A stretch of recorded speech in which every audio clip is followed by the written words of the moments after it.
Arabistonlik bir yigit ana shu g'arbga boradi-da, ularda tilni o'rganishlik uchun bir oilaga uni ham shu boyagandayda biriktirib qo'yishadi.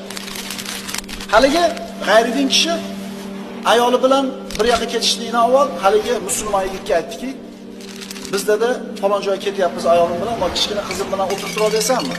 Mayli, o'tirib turaman. Ular ketishdi, haligi musulmon yigit qoldi, kichkinagina qizcha. Oshxonasida yugurib bir vazani sindirib qo'ydi.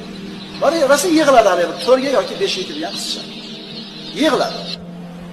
Nima yig'layapsan? Sindirib qo'ydim, onamga nima deyman? Yig'lama. Onang kim sindirdi deb so'rasa, meni sindirdi deb qo'ydi. Men yangisini olib beraman, mushkula hal bo'ladi. Rozi bo'ldi. Kechki payt ota-ona keldi, g'ayridin.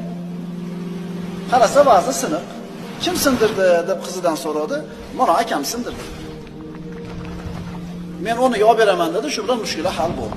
Kechki paytga borib, haligi 5-6 yoshar qiz yig'ladi. Tabiati ko'tarmadi yolg'on gapirganligini. Chunki ota-onasidan faqat rostgo'ylikni o'rganganida g'ayridin bo'lsa ham, ota-onasi unga yolg'on gapirmagan edi. Yolg'onni kasb qilib ulgurmagan edi bu mug'ay qalb. Yig'laverdi. Onasi nimaga yig'layapsan deb so'raganida, men bir narsani yolg'on gapirib qo'ydim. Shuni tan olishim kerak. Nima bo'ldi? Va'zani ona bola emas, men sindiruvdim dedi.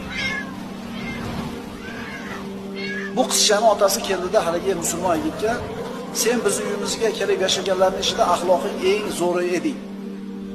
Lekin seni hozirgi qilgan ishingni kechirib bo'lmaydi.